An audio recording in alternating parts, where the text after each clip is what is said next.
नमस्कार। आज हम डायबिटिक रेटिनोपैथी के बारे में जानेंगे। डायबिटिक रेटिनोपैथी मतलब डायबिटीज़ की कंडीशन में अगर शुगर आपकी लगातार ज़्यादा बनी रहती है, अनकंट्रोल्ड डायबिटीज़ आपकी लंबे समय से बनी हुई है, आपका HbA1c जो है वो 6.5 के ऊपर ही बना हुआ है लंबे समय से, या फिर आपकी फास्टिंग ब्लड शुगर जो है वो 140 से ज़्यादा और आपकी पीपी जो है खाने के बाद वाली शुगर जो है वो 150, 160, 170 से ज़्यादा लगातार आई जा रही है। ऐसे कंडीशन में अगर आपने लगभग 5 से 7 साल 10 साल निकाले हुए हैं तो फिर डायबिटीज़ अपने कॉम्प्लिकेशंस देना चालू करती है, और वो कॉम्प्लिकेशंस जो हैं वो 3 भागों में विभाजित कर दिए जाते हैं। डायबिटिक डायथिसिस बोला जाता है इनको। इसमें आप डायबिटिक रेटिनोपैथी मतलब डायबिटीज़ की वजह से आए प्रॉब्लम्स आना, जिसमें जो रेटिना है आपकी, उस रेटिना पर डिजनरेटिव चेंजेस आना चालू हो जाते हैं, जिसकी वजह से आपका विजन कमज़ोर होना चालू हो जाता है, ब्लर विजन आना चालू हो जाता है, आपको देखने में प्रॉब्लम आना चालू हो जाती है। जो आपके लेंस ने इमेज को एक्सेप्ट किया है वो आपके रेटिना पर प्रॉपर तरीके से फोकस नहीं हो पाता, ब्रेन उसको प्रॉपर तरीके से रिकॉग्नाइज नहीं कर पाएगा, धुंधला धुंधला सा दिखना चालू हो जाता है।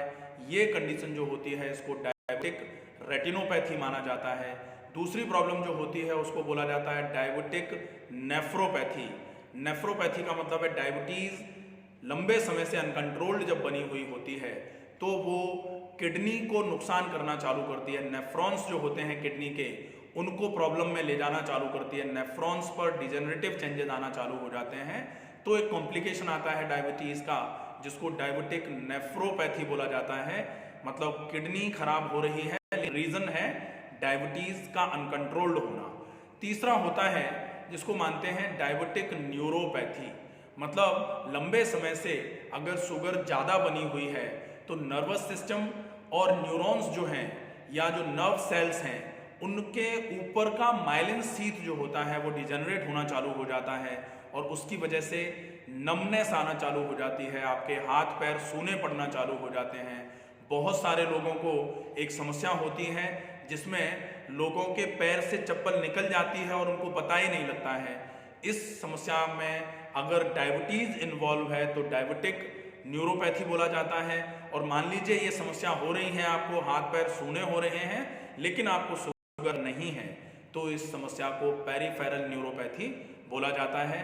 सामान्य तौर पर ये डायबिटिक न्यूरोपैथी जो है ये लगभग शुगर अगर आपको है और शुगर हुए आपको 10 से 12 साल हो गए हैं और शुगर आपने अच्छे तरीके से कंट्रोल अगर नहीं रखी है तो शुगर अपने कॉम्प्लिकेशंस देना चालू करेगी 10 साल के बाद में, और 10 साल के बाद में शुगर का एक कॉम्प्लिकेशन होगा डायबिटिक न्यूरोपैथी।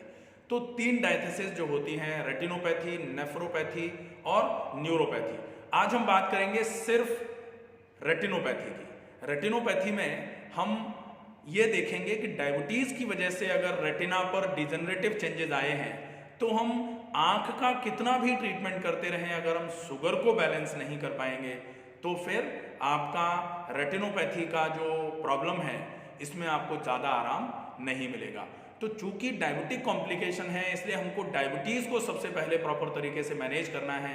डायबिटीज़ मैनेज अगर रहेगी लंबे समय तक तो धीरे धीरे करके आपका डायबिटिक कॉम्प्लिकेशन जो था डायबिटिक रेटिनोपैथी के रूप में वो धीरे धीरे करके आराम में आना चालू हो जाएगा। इसके लिए आप मैनेजमेंट क्या करेंगे, डायबिटीज़ का एक वीडियो है डायबिटीज़ पार्ट 1, आप उसको देखें। डायबिटीज़ है क्या, उसके कारण क्या होते हैं, उसके सिम्टम्स क्या क्या हैं और उसको मैनेज किस तरीके से किया जा सकता है। तो डायबिटीज़ को तो आप मैनेज करेंगे, डायबिटीज़ को मैनेज करते जाएंगे तो धीरे धीरे करके डायबिटीज़ में आने वाले कॉम्प्लिकेशंस धीरे धीरे करके स्वतः मैनेज होना चालू हो जाएंगे। लेकिन साथ में अब अगर डायबिटिक रेटिनोपैथी आ गई है तो रेटिनोपैथी के लिए आप स्पेसिफिकली क्या कर सकते हैं। इसके लिए सबसे पहला काम होगा, आप दिन में अगर आपने कोई सर्जरी आंख पर नहीं कराई है तो दिन में 3 से 4 बार गुलाब जल के पानी से आंखों को अच्छे तरीके से धोएं। बहुत इफेक्टिव रहता है। सप्ताह में 2 बार त्रिफला का पानी, त्रिफला आधा चम्मच 1 गिलास पानी में भिगो करके रात को छोड़ा, सवेरे सवेरे उस पानी को कपड़े से 3 से 4 बार अच्छे तरीके से छान लेना है और वो जो पानी बचेगा छना हुआ, उस पानी से आपको आई वॉश कप्स आते हैं, वो आई वॉश कप्स में उस पानी को भर के आपको आंखों को पूरे तरीके से, आंखों पर वो कप लगाने हैं, गर्दन को ऊपर की तरफ करके उड़ेल लेना है ऊपर की तरफ पानी आंखों में, और फिर आपको खोलना और बंद करना है, खोलना और बंद करना है। आई वॉश कप्स के साथ में आई वॉश टेक्निक कैसे होती है, जिसको नेत्र तर्पण भी बोला जा सकता है, ये किस तरीके से आपके शरीर के लिए उपयोगी है, आपकी आंखों के लिए उपयोगी है, ये वीडियो आपके इसी YouTube चैनल पर होगा, आप उसमें जाकर के देख सकते हैं। तो एक तो ये हो जाएगा। दूसरा है, अगर आपको डायबिटिक रेटिनोपैथी हुई है तो आयुर्वेद में एक बहुत अच्छा ट्रीटमेंट होता है जिसको नेत्रवस्ती बोला जाता है। नेत्रवस्ती के लिए क्या करते हैं, उड़द की दाल का आटा इस तरीके से लगा दिया जाता है चारों तरफ, और इस आटे को चिपका करके यहाँ पर एक घेरा सा बना लिया जाता है और उसमें फिर मेडिकेटेड ऑयल्स होते हैं, वो भरे जाते हैं और कुछ समय के लिए आँख को खोलना बंद करना किया जाता है उसमें, और उसके बाद में धीरे धीरे करके उस ऑयल को वहाँ से हटाया जाता है। तो ये सभी प्रकार की आँखों की समस्याओं के लिए बहुत उपयोगी है, और साथ में डायबिटिक रेटिनोपैथी अगर हुई है तो उस केस में भी ये बहुत ही उपयोगी प्रक्रिया मानी जाती है। आप इस प्रोसेस को एक कटोरे में पानी लेकर के, ठंडा पानी लिया, एक कटोरा लिया प्लास्टिक का या स्टील का एक बाउल टाइप का ले लिया बड़ा सा, जिसमें आपका पूरा चेहरा चला जाए, उसमें या ट्रांसपेरेंट कांच का बर्तन ले लिया या ट्रांसपेरेंट अच्छी जो एडिबल बर्तन जो प्लास्टिक के बनाए जा रहे हैं जैसे टपरवेयर वगैरह के, तो उनका उपयोग आप कर सकते हैं। वैसे प्लास्टिक का उपयोग ज़्यादा नहीं किया जाना चाहिए। अगर आप ऐसा कोई बर्तन ले लें जिसमें आपका पूरा चेहरा जा रहा है, उसमें ठंडा पानी सादे से जैसे मटके का पानी आप उस बर्तन में डालें और चेहरे को पहले अच्छे तरीके से आप वॉश कर लें, अच्छे तरीके से साफ पानी से। उसके बाद आप अपने पूरे चेहरे को, कान का हिस्सा अंदर ना जाने पाए, बस इतना ध्यान रखेंगे, पूरे चेहरे को उस पानी में डाल करके आंखों को खोलें बंद करें 10 से 15 बार एक बार में। उसके बाद चेहरे को ऊपर निकाला, फिर आप चाहें तो हाथ से चेहरे को पोंछ सकते हैं। उसके बाद दोबारा से आप पानी में चेहरे को डालेंगे, फिर 10-15 बार आँख को खोलेंगे बंद करेंगे। ये प्रोसेस भी आपके लिए बहुत उपयोगी हो सकता है, डायबिटिक रेटिनोपैथी के केस में बहुत फ़ायदा करेगा ये। इसके बाद में आप अगर ट्रीटमेंट की बात करते हैं तो गुलाब जल में कॉटन थोड़ी सी लेकर के गुलाब जल में भिगो करके उसको आप, ठंडा गुलाब जल होना चाहिए, जैसे फ्रिज में रख सकते हैं गुलाब जल को, उसमें से निकाला हुआ गुलाब जल हो, उसमें कॉटन को भिगोया और भीगी हुई कॉटन आंखें बंद करके आप यहाँ पर लगा के दिन में 1 से 2 बार रख सकते हैं। तो डायबिटिक रेटिनोपैथी के केस में जो आंखों में बर्निंग सेंसेशन रहता है, हमेशा आंखों में गर्मी बनी रहती है, उसमें आपको बहुत अच्छा आराम मिलना चालू हो जाएगा। इसके अलावा आप ककड़ी या खीरे को किस करके उसका पेस्ट टाइप का बना करके उसको आप कॉटन के पतले से रुमाल में रख करके, या आप डायरेक्ट भी ककड़ी खीरे को इस तरीके से किस करके, किसा हुआ पार्ट जो है उसको यहाँ रख करके 5 से 10 मिनट के लिए आंखें बंद करके लेट सकते हैं। ये भी आपकी आंखों पर ठंडक पहुँचाने का बहुत अच्छा काम करेगा। इसके अलावा आप आंखों पर मिट्टी की पट्टी का उपयोग कर सकते हैं। साफ सुथरी मिट्टी होनी चाहिए। आप उसको धूप में अच्छे तरीके से सुखाओ, धूप में सुखाने के बाद उसको अच्छे से कूट करके कपड़े से छान करके 8 घंटे के आसपास 8 घंटे के आसपास पानी में उस मिट्टी को भिगोने के बाद आप फिर उस मिट्टी की पट्टी बना करके आंख पर लगा करके, आंख को बंद करना है, आंख पर मिट्टी की पट्टी लगभग 10 मिनट के आसपास लगा करके आराम करें। उसके बाद पट्टी को हटा करके साफ गीले कपड़े से पहले पलकों को पोंछ लिया, फिर ठंडे पानी से आप आंखों को धो सकते हैं। ये भी बहुत ही इफेक्टिव प्रोसेस माना जाता है।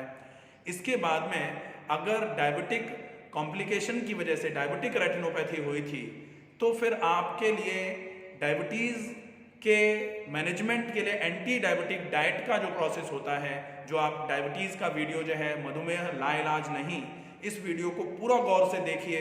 उसमें जो डाइट का प्लान बता रखा है उस प्लान को अच्छे तरीके से समझिए। इसके बाद आते हैं व्यायाम। तो डायबिटीज़ को मैनेज करने के लिए एक्सरसाइजेस का पूरा शेड्यूल बताया हुआ है, आप उस एक्सरसाइज को पूरा फॉलो करिए।